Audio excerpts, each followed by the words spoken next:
You're listening to Philosophy Empty Podcasts.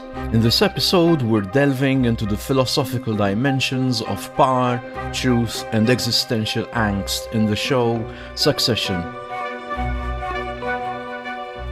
Part 1, Introduction. Unmasking the power play in Succession. You better be smelling your fucking armpit, Romulus. Succession is a Shakespearean saga of power, family, and wealth that delves into the tumultuous world of the Roy family, owners of the media conglomerate Waystar Royco. But it's also more than that. The HBO series can be seen as a mirror held up to the human condition. It reflects the struggle for power, the morality of wealth, and the pain of familial bonds. Amidst these grand themes, it teases out subtler philosophical questions about ethics, existentialism, utilitarianism, and dialectics. Our aims are to explore these philosophical concepts through the lens of the TV show, to make the abstract concrete, to bring theory into our living rooms, and to show that philosophy is not just for the scholars, it's for everyone. It's in the decisions that we make, the values we hold, and the life we lead. We will analyze characters, scrutinize plot points, and challenge assumptions. We will question and probe, for philosophy is not about finding answers, it's about asking the right sort of question. But what is philosophy? At its core, philosophy is a discipline that explores fundamental questions about existence, reality, knowledge, values, reason, mind, and ethics. It's not about memorizing definitions, it's about critical thinking, logical argumentation, and ethical decision-making. We will be applying these philosophical tools to Succession by teasing out the Macchiavellian maneuvers of the central family in the series, the Roys, by illuminating the existentialist undertones of their power struggles, by dissecting their utilitarian calculations, and by unraveling the Hegelian dialectics of their family dynamics. This is our quest to demonstrate that Succession can serve as a philosophical study of power, wealth, and the human condition. It's a window into our world and a reflection of ourselves. Because philosophy isn't just about the big questions, it's about the small ones too. The ones that play out in our everyday lives, in the decisions that we make, and the values that we hold. So, let's delve into the world of Succession. Let's unmask the power play, analyze the ethical dilemmas, and question the existential angst. Let's bring philosophy out of the ivory tower and into the realm of pop culture. This is Philosophy Through Succession. Power, money, and manipulation. But first of all, spoiler alert. Please be aware that the following discussion contains significant plot details from the TV series Succession. If you haven't watched the series and wish to avoid spoilers, you may want to return to this podcast after viewing. Part 2. The Dance of Power and Ethics, exploring Macchiavellianism. In the world of Succession, power is currency. It's a game, a dance, a deadly duel. And the Roy family, they are the dancers, each step a calculated move towards power and control. But there's a name for this dance. It's called Macchiavellianism. Macchiavellianism, a term derived from Renaissance diplomat and writer Niccolò Machiavelli, refers to a political theory that prioritizes power over ethics. It's about the ends justifying the means. It's manipulation, deceit, and cunning, all in the pursuit of power. Take Logan Roy, the patriarch. His thirst for power is insatiable, his strategy is ruthless. From the pilot episode, we witness his iron grip on Waystar Royco. He's relentless, unyielding, a textbook Machiavellian. You have to be a killer. You're not a killer. But the dance of power is intricate. The steps are not always clear, the moves not always predictable. For instance, consider Kendall Roy, Logan's second son. He's not as overtly Machiavellian as his father. His path to power is paved with insecurity and the desperate need for approval. L to the OG. Yet he too maneuvers, manipulates and schemes. His failed coup in the season 1 finale is a perfect example of Macchiavellianism, albeit clumsily executed. However, the dance of power is not a solo performance, it involves other players, secondary characters that bring their own flavors of Macchiavellianism. Tom Wambsgans, who marries into the Roy family, navigates his position with a similar blend of manipulation and ambition. His interactions with Greg, his subordinate, are a classic display of power dynamics in play. Yet, Succession is not a straightforward tribute to Machiavelli. There are moments of defiance, instances that challenge Machiavellian norms, moments when characters choose compassion over power, ethics over control. Shiv Roy's struggle with her conscience during the cruise scandal, for instance, offers a counterpoint to the Machiavellian narrative. Succession, then, is not just a dance of power. It's a nuanced exploration of Machiavellianism. It examines the price of power, the ethics of control, and the human cost of ambition. It asks us to question our own values, our own pursuit of power. Because in the end, the dance of power is not just about the steps you take, but also about the footprints you leave behind.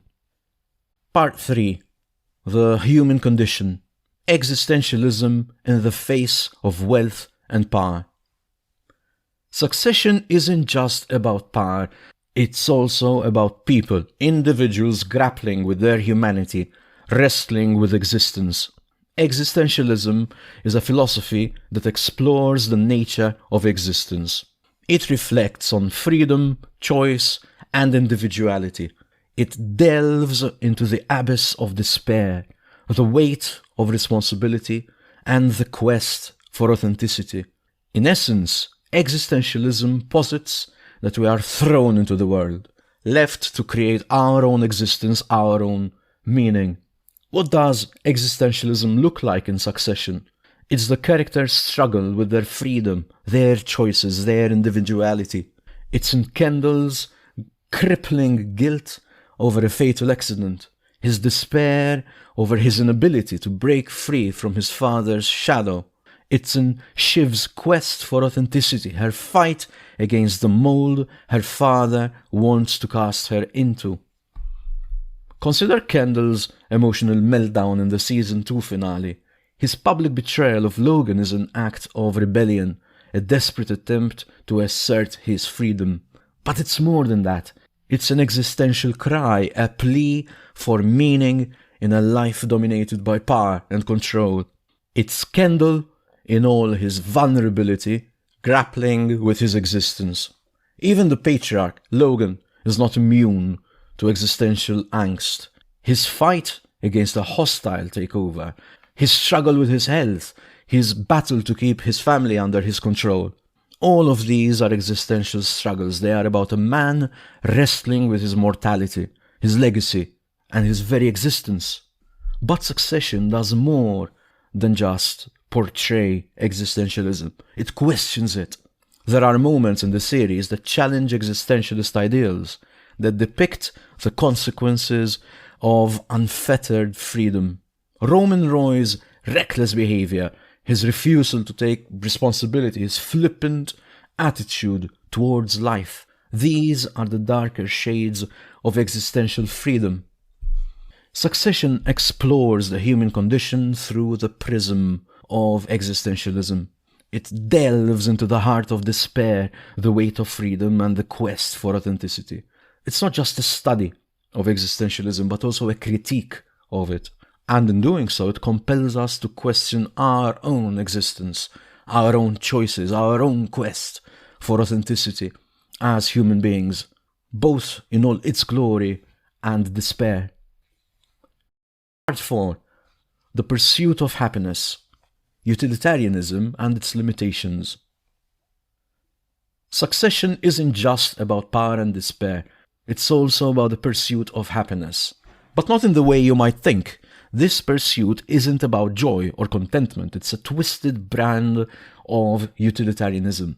Utilitarianism, as a philosophical theory, advocates for the greatest good for the greatest number of people. It's about making decisions that maximize happiness and minimize pain, not just for one individual, but for all involved. But in succession, utilitarianism takes on a darker hue. Time for a blood sacrifice. The Roy family, in their pursuit of power, often make decisions that appear to align with utilitarian principles. They make choices that seem to benefit their company, their shareholders, their family. My dad's plan is better. But do they really? Take the decision to cover up the cruises scandal, for instance. On the surface, it appears utilitarian. It protects the company, saves jobs, and keeps shareholders happy. But at what cost? A victim's suffering is swept under the rug. Employees are silenced. Justice is denied. The happiness of the few is prioritized over the suffering of the many. Or consider Logan's decision to offer up a blood sacrifice to save the company. It's a decision that saves the company, yes, but it has the power to destroy a life. Kendall's life. Here, utilitarianism becomes a tool for manipulation, a mask for power plays. Would sacrifice a child to the sun. Succession doesn't just critique utilitarianism, it offers a counterpoint to it. There are moments in the series where characters make decisions that defy utilitarian logic, where they choose personal happiness over collective goods, individual needs over communal benefits. Shiv's decision to side with her father against her husband, for example, is a stark departure from utilitarian ethics. She prioritizes her own ambition over her husband's happiness, her personal gain over their marital harmony. Succession, then, offers a nuanced portrayal of utilitarianism. It explores its potential, its limitations, its darker implications. It compels us to question the nature of happiness, the value of the collective good, the ethics of decision-making. It's a reminder that the pursuit of happiness isn't always straightforward. It's messy, it's complex, and it's human. Part 5. Family Dynamics and Hegelian Dialectics, a dance of thesis, antithesis, and synthesis. Family is at the heart of succession. It's in the blood feuds, the sibling rivalries, the father-son dynamics, but beneath the surface there's a deeper philosophical undercurrent called Hegelian Dialectics. Hegelian Dialectics, a concept introduced by philosopher G.W.F. Hegel, revolves around the process of change and development in ideas. It consists of a triad: thesis, antithesis, and synthesis. A claim, a counterclaim, and a resolution. It's a framework that elucidates the dynamics of conflict, contradiction, and resolution. And this plays out in succession in the form of the family dynamics, in the power struggles and the character arcs. Each character, each relationship, each plot twist can be seen as a dance of thesis, antithesis, and synthesis. Take the relationship between Logan and Kendall, for instance. Logan's dominance over his son represents the thesis. Kendall's attempts to overthrow his father form the antithesis. The tension between them, the power plays, the betrayals, they are all part of this Hegelian dialectic. But the dance doesn't stop there. Each season, each episode, each scene adds a new layer to the dialectic. Kendall's failed coup is a synthesis that becomes a new thesis. His public betrayal of Logan is an antithesis that leads to a new synthesis. Fuck off. And so the dance continues, spiraling into ever more complex patterns. Tom and Shiv's marriage, for example, is a dialectic in action. Tom's submissive love for Shiv is the Thesis. Shiv's infidelity and lack of commitment form the Antithesis. The ongoing tension and negotiation between them constitute the Synthesis. Succession, then, is a dance of Hegelian dialectics. It's a study of conflict and resolution, tension and release, thesis and antithesis. But it's also a challenge to Hegelian dialectics. It poses questions, offers counterpoints, pushes boundaries. It suggests that synthesis is not always a resolution. In the end, Succession is a testament to the complexity of family dynamics, the intricacy of power struggles, and the beauty of narrative arcs. It's a demonstration of Hegelian dialectics in action and a critique of it in inaction. It's a reminder that family is not just about blood, it's about thesis, antithesis, and synthesis. It's about conflict, it's about contradiction, but it's also about resolution. Part 6. A Symphony of Suffering, Existential Angst and the Absurd. Succession is a tale of power, betrayal, and ambition, but it's also a tale of suffering, of existential anguish, of the absurd. The philosophy of the absurd, as articulated by Camus, posits that life is inherently meaningless, and it's this confrontation with meaninglessness that results in a sense of absurdity. You are a fucking nobody.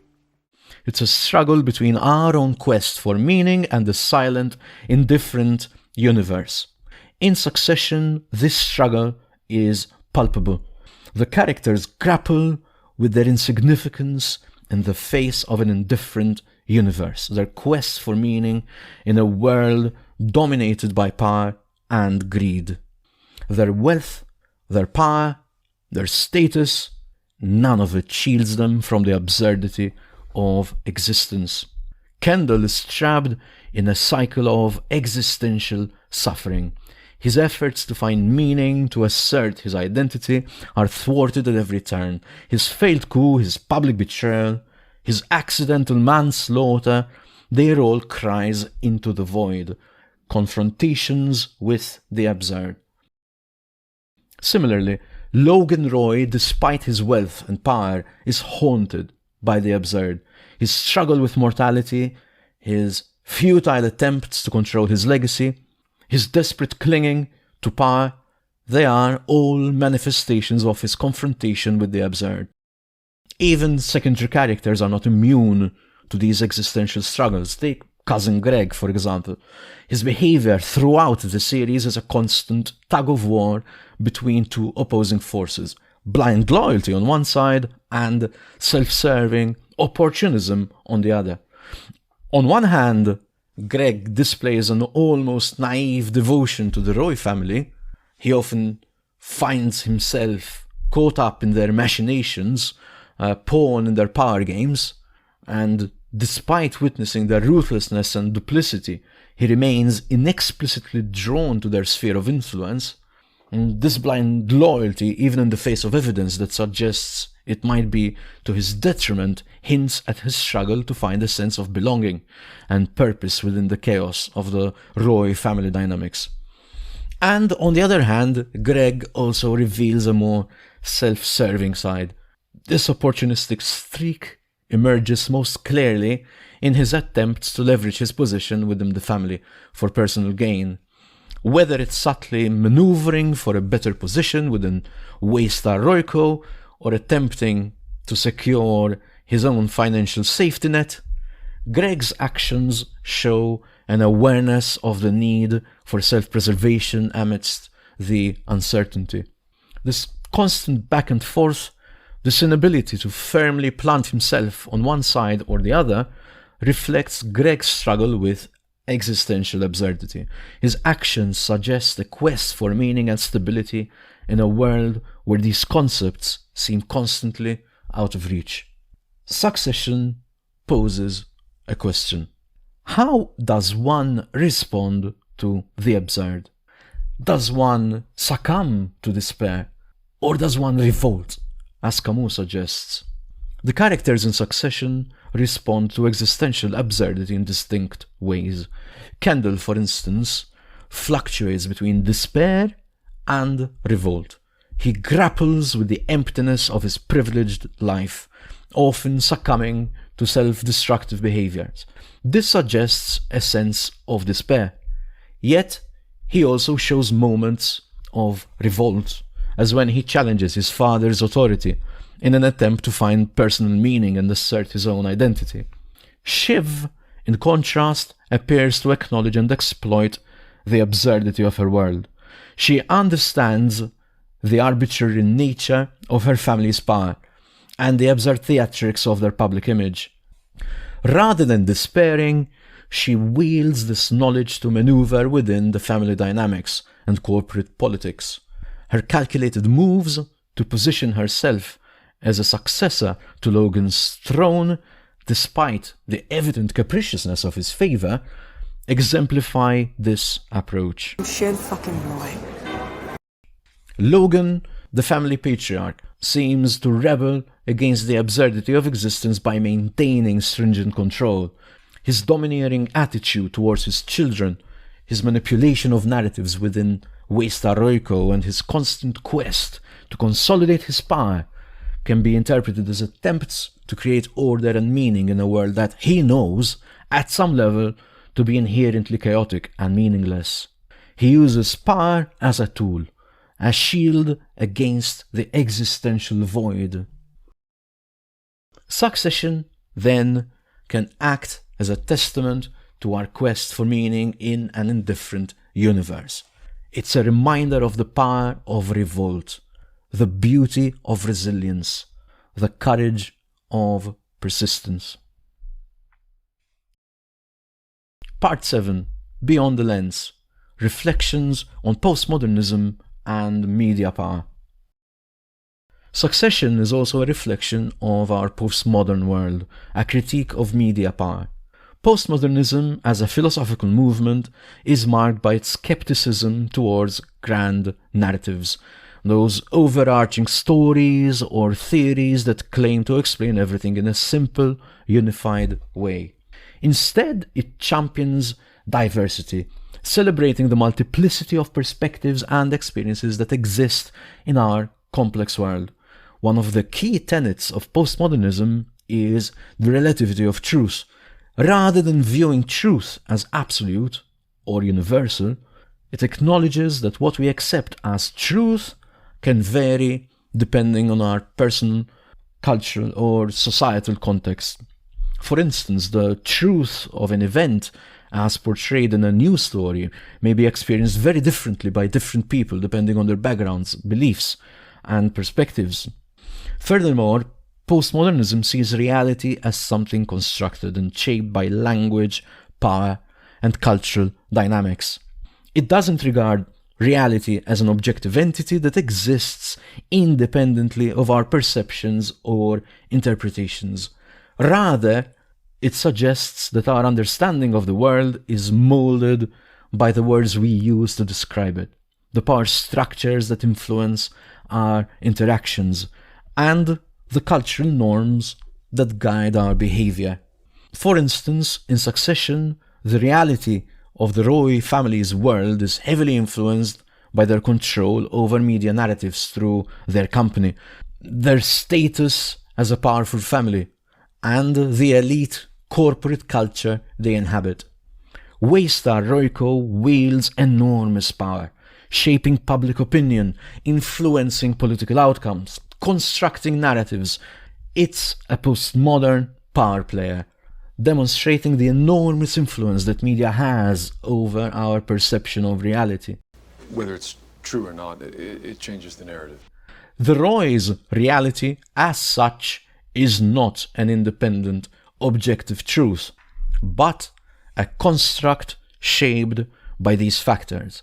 The postmodern critique is ever present. The show interrogates the power dynamics inherent in media ownership, the manipulation of narratives, the construction of reality. You make your own reality. This postmodernist perspective is thus a crucial lens through which to understand the nuances and complexities of the series. And then, There is, again, Logan Roy, the patriarch. He manipulates narratives, controls information, asserts his power. He embodies the postmodern critique of authority, demonstrating how power can shape reality, distort truth, create illusion. And again, Succession doesn't just reflect postmodernism, but also interrogates it. It poses questions about the implications of media power, the ethics of control of narrative, and the cost of constructed reality. Take, for example, the Cruises scandal cover-up again. It's a stark demonstration of the power of narrative control, of the ability to shape reality. But it also raises questions about the ethics of such control, about the victims left in the wake of this postmodern power play. Similarly, the ongoing power struggles within the Roy family offer a critique of the relativity of truth. Each character has their own version of events, their own constructed reality. We need to control the narrative. Control the narrative. You probably yell that when you come. Control the narrative! Oh! But what happens when these realities clash, when truth becomes a battleground? Succession offers a fine, nuanced reflection of our postmodern world. It's an interrogation of media power, a critique of narrative control, and a commentary on the construction of reality. But it's also a challenge to question, to critique, to resist. It's a reminder that power is not just about control. It's about responsibility, truth, and in the end, it's about us. Part 8. Final thoughts. The threads of Succession. Succession is a layered narrative. It explores power dynamics, family relations, and the reach of media.